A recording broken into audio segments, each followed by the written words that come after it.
नमस्कार दोस्तों, स्वागत है आपका इस YouTube channel Sarvan GS classes में।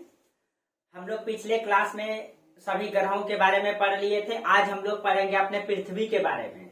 क्यों पृथ्वी को अद्भुत ग्रह कहा जाता है, क्यों पृथ्वी को नीला ग्रह कहा जाता है, क्यों पृथ्वी इन सभी ब्रह्मांड में आज तक की खोज के अनुसार एक विशिष्ट ग्रह है, एक विशेष ग्रह है। पूरे ब्रह्मांड में आज तक के वैज्ञानिकों की खोज के अनुसार एकमात्र ग्रह है जिसमें जीवन संभव है। क्यों है ऐसा, इन सभी तथ्यों को लेकर के हम लोग चर्चा करेंगे और एकदम बारीकियों से पहले आपको डाटा दे देंगे और आपको सब चीजों के बारे में चर्चा करेंगे कि पृथ्वी की उत्पत्ति कैसे हुई।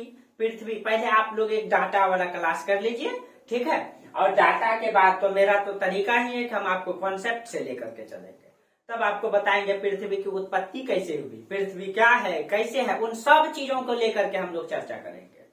तो पहले आप लोग इनके डाटा को देख लीजिए, एक विशेष तथ्य को देख लीजिए। आप लोग जो आज तक जो पृथ्वी की जो बहुत सारी जानकारी से अनभिज्ञ थे, आप लोग आज भिज्ञ हो जाएंगे, नई नई जानकारी मिलेगी, ठीक है। चलिए, तो हम लोग लेट नहीं करते हुए हम लोग क्लास को आगे बढ़ाते हैं और आप लोग मेरा चैनल को आगे बढ़ाइए, सब्सक्राइब कीजिए, लाइक कीजिए, ठीक है। और अच्छा लगता है तो फिर आप लोग सपोर्ट कीजिए, ठीक है। बाकी तो आप लोगों के लिए हम और हम आप हम लोगों के लिए, ठीक है। तो चलिए, तो फिर हम लोग लेट नहीं करते हुए आगे बढ़ते हैं। देखिए, कुछ डाटा है, पहले इसको जान लीजिए। जैसे पृथ्वी के बारे में आज हम जानेंगे, तो पृथ्वी का व्यास कितना है, 12,756 किलोमीटर।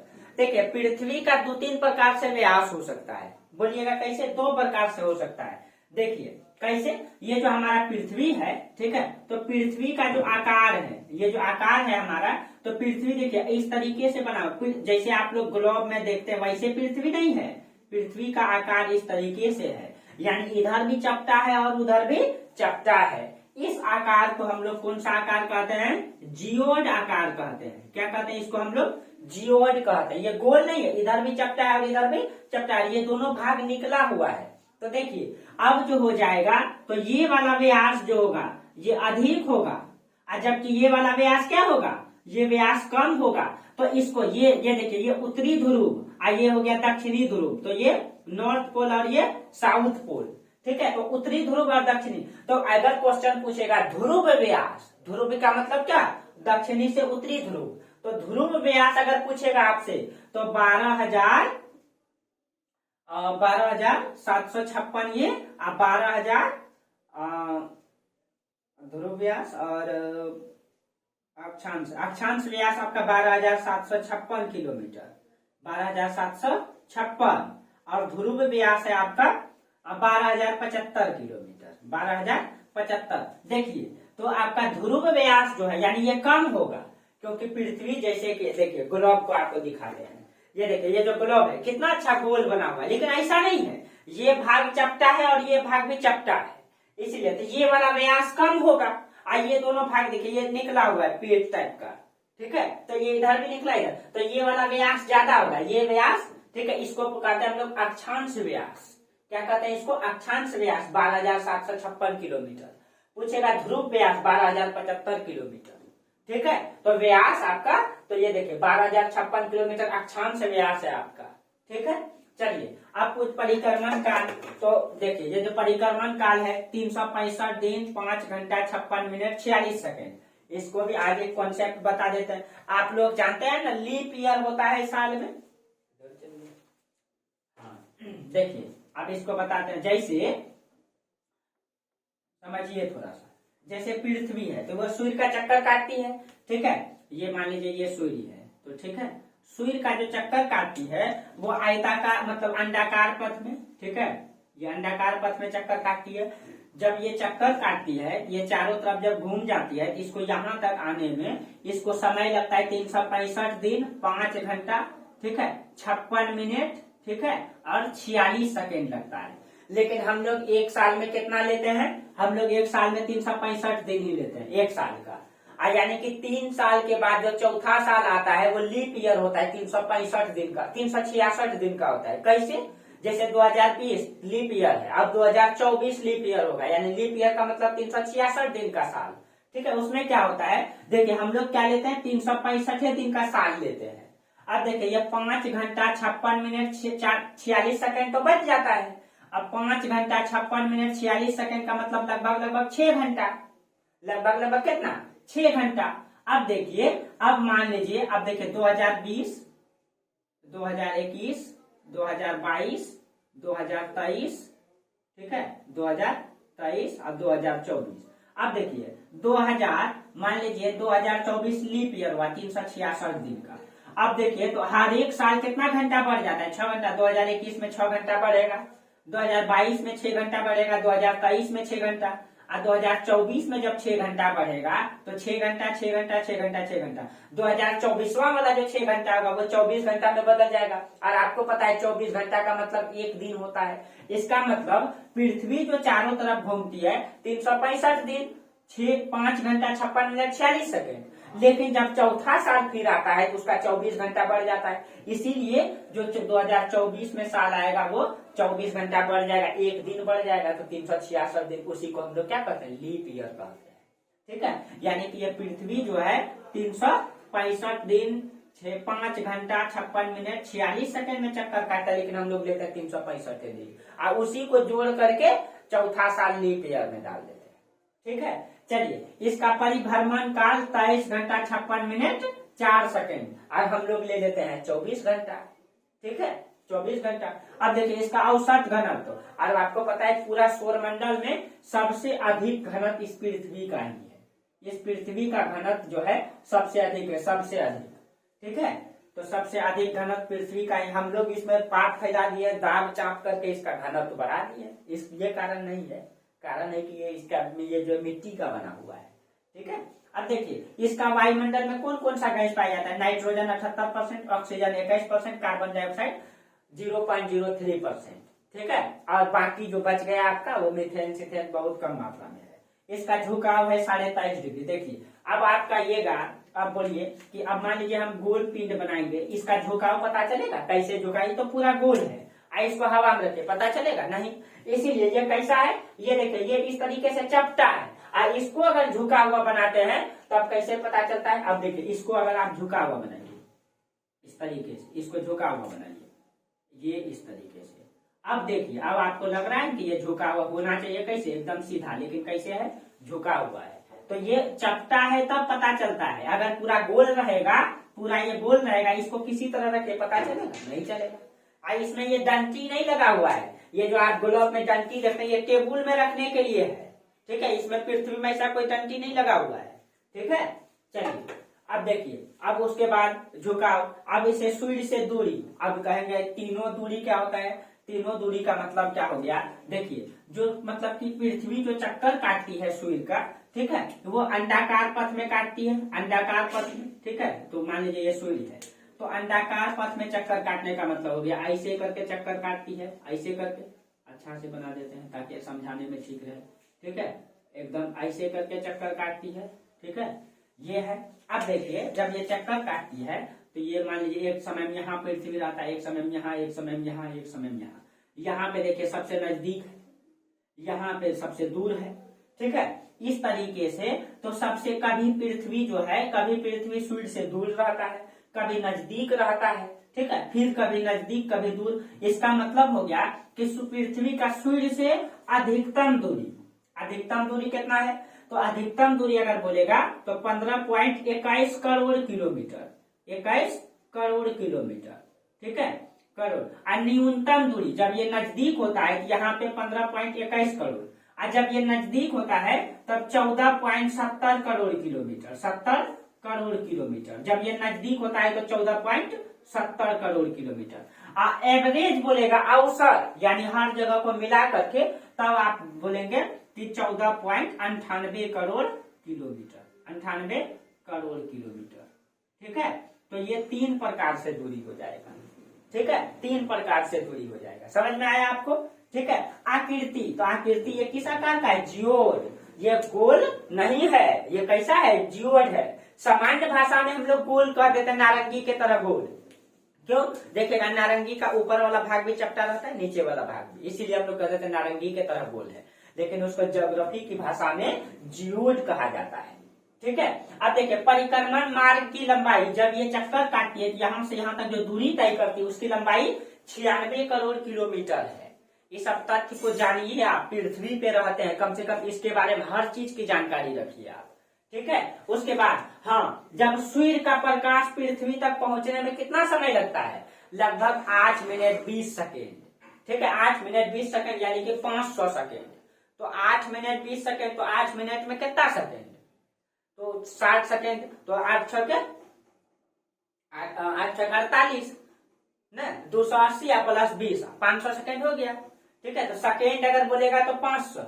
चंद्रमा से दूरी, चंद्रमा से ऐसी जो दूरी है इसका, ठीक है, मतलब कि 3,84,400 किलोमीटर है, 84,400 किलोमीटर। लेकिन अगर एग्जैक्ट बोलेगा तो 3,84,300 समथिंग 65 या 66 किलोमीटर है, पॉइंट में है। तो आप एग्जैक्ट क्या रखेंगे, ठीक है, 65 या 6, तो 3,84,400 किलोमीटर ध्यान रखेंगे, ठीक है। अब देखिए सर्वाधिक ऊंचाई, यानी कि पृथ्वी पर सबसे ऊंचा चीज क्या है, माउंट एवरेस्ट पर्वत है इसका, जिसकी ऊंचाई कितना है 8,849 मीटर। अब ये इसका 1 मीटर अब ये बढ़ने वाला है, बढ़ गया है समथिंग में 50 मीटर हो गया है। अब कहेंगे ये हिमालय बढ़ता क्यों है, जबकि बार बार उससे बर्फ पिघलता है, तो ये आगे आपको बताएंगे, ठीक है। अगले जब पृथ्वी की उत्पत्ति बताएंगे उसमें आपको बताएंगे, ठीक है। सर्वाधिक गहराई, पृथ्वी पर सबसे गहरा स्थान कहाँ है, मेरियाना ट्रेंच, ये प्रशांत महासागर में है, आपका फिलीपींस के बगल में है, ठीक है, फिलीपींस के पूरब में है, ठीक है। इसकी गहराई है 11,033 मीटर। इसका मतलब ये हो गया, देखिए इसको समझिए, मान लीजिए ये पृथ्वी है, तो पृथ्वी पर सबसे ऊंची चोटी माउंट एवरेस्ट, इसकी ऊंचाई 8,849 मीटर। लेकिन पृथ्वी पर जो गहराई है इससे ज्यादा है। गहराई का मतलब ये देखिए, गहराई का मतलब इसमें जो गहरा है, ये माउंट एवरेस्ट को भी इसमें डाल देंगे तो ये नहीं भरेगा, क्या इसकी जो गहराई है ना ये 11,033 मीटर है, जबकि इसकी ऊंचाई कितना 8,839, लगभग 3,000 मीटर कम है। इसका मतलब पृथ्वी पर गहरा ज्यादा है, ऊंचा कम है, ठीक है। मेरियाना। अब देखिए ध्रुवीय परिधि 4,008। अब कहेंगे ध्रुवीय परिधि मतलब, ध्रुवीय परिधि मतलब आपको अभी बोले ये दक्षिणी ध्रुव उत्तरी ध्रुव। परिधि आपको बोले थे व्यास, यहाँ से यहाँ तक, लेकिन परिधि का मतलब हो गया, ठीक है। व्यास का मतलब क्या हो गया, यहाँ से यहाँ तक आप एक लकड़ी डाल दीजिए जितना होगा, लेकिन परिधि का मतलब चारों तरफ एक सूता डालिए, इसको परिधि कहते हैं। जैसे आप लोग पता है वृत्त की परिधि 2πr, ठीक है। तो देखिए ये पूरा, ठीक है। अब पूछेगा अक्षांश परिधि, तो ये वाला लेंगे, तो आपको पता है कि ध्रुवीय परिधि होगा अधिक कि अक्षांश परिधि अधिक, तो आपको बोले कि ध्रुवीय परिधि कम होगा क्योंकि ये चपटा है, ये कम होगा, जबकि अक्षांश परिधि क्या होगा, ज्यादा होगा। तो देखिए इसका मतलब कि ध्रुवीय परिधि 40,008 और विषुवत परिधि 40,075 किलोमीटर है, ठीक है। यानी कि आप पृथ्वी का इस ध्रुव से लेकर के चारों तरफ चक्कर काटेंगे ना, आपको 40,075 किलोमीटर, 40,008 किलोमीटर दूरी तय करना पड़ेगा। लेकिन विषुवत रेखा होते हुए ऐसे करके चारों तरफ घूमेंगे आप पृथ्वी के, ठीक है, तो आपको कितना दूरी तय करना पड़ेगा 40,075 किलोमीटर, ठीक है। चलिए उसके बाद अपनी कक्षा में ये 1675 किलोमीटर प्रति घंटा की रफ्तार से घूमती है अपनी कक्षा में, ठीक है। और इसमें 71% जल और 29% स्थल पाया जाता है, इसीलिए इसको नीला ग्रह कहा जाता है। और इन सब के बारे में तथ्यात्मक चीजें और गहरी डीप से बताएंगे, ठीक है। अभी तो शुरुआत की है पृथ्वी के बारे में, अब तो आपको पृथ्वी ही पृथ्वी पढ़ना है।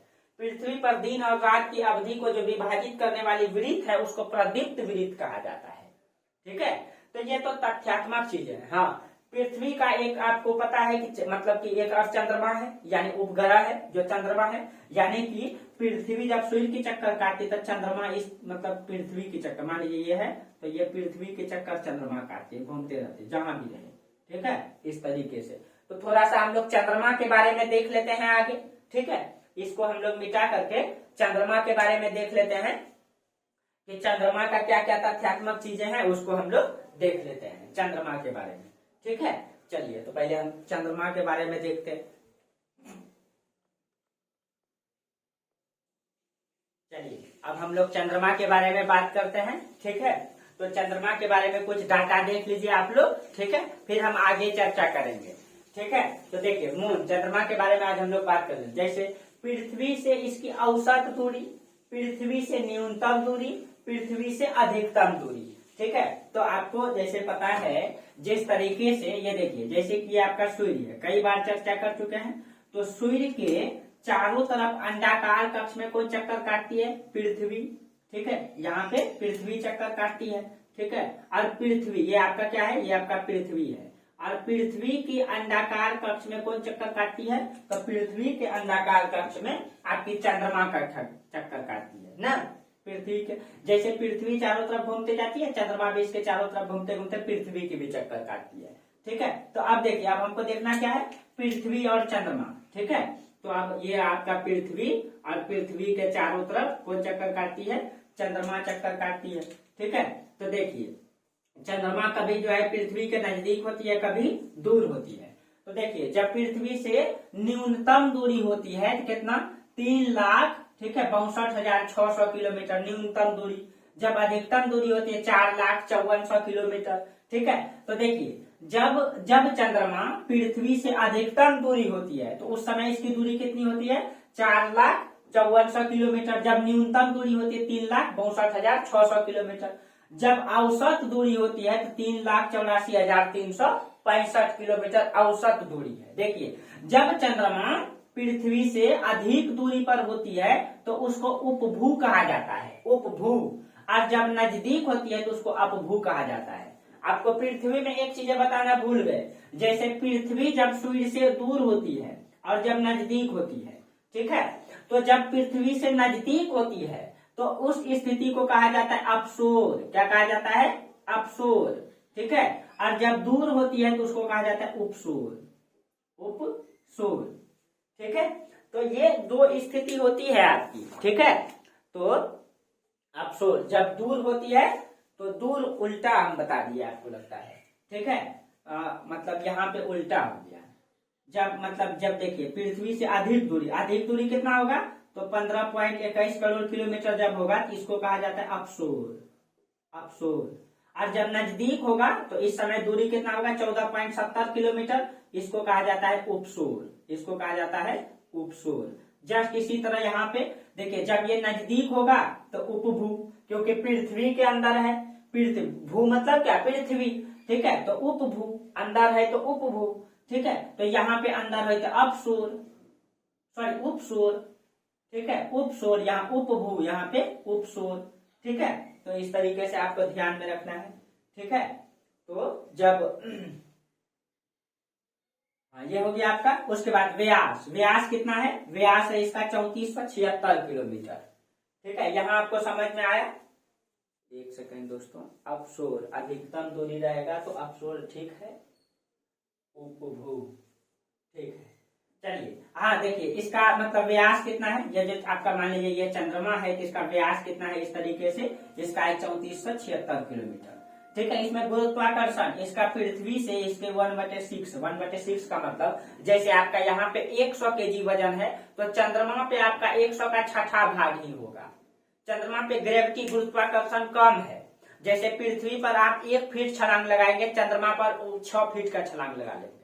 अगर चंद्रमा पे आपका दौड़ लिया जाएगा तो सोच लीजिए आपको, ठीक है, वहां पे आप रुक अस्थिर नहीं रह पाएंगे क्योंकि वहां ग्रेविटी गुरुत्वाकर्षण कम है, वहां खिंचाव कम है। ठीक है, एक बार ऐसे धक्का दे देगा, दौड़ जाइएगा तो दौड़ते रह जाइएगा, रुक नहीं पाइएगा जल्दी, क्योंकि ग्रेविटी वहां कम है पृथ्वी की तुलना में।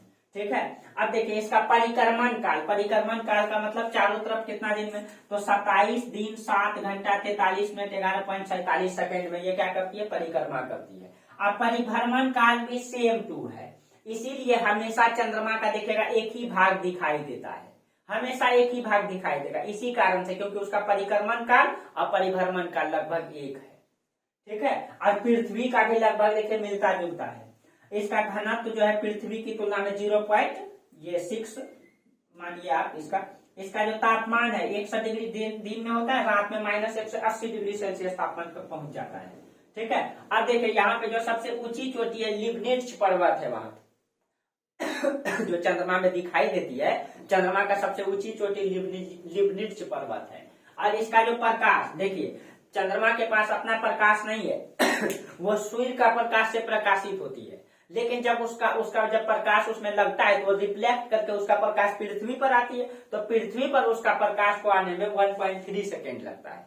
ठीक है, परिक्रमण गति इसका 2.38 किलोमीटर प्रति सेकेंड है। इसका झुकाव 5 डिग्री है। सौरमंडल का 5वां सबसे बड़ा ग्रह है। आपको बोले थे सौरमंडल में सबसे बड़ा ग्रह किसका है? सौरमंडल का सबसे बड़ा ग्रह है आपका बृहस्पति ग्रह का सबसे बड़ा ग्रह है न, गैनीमेड।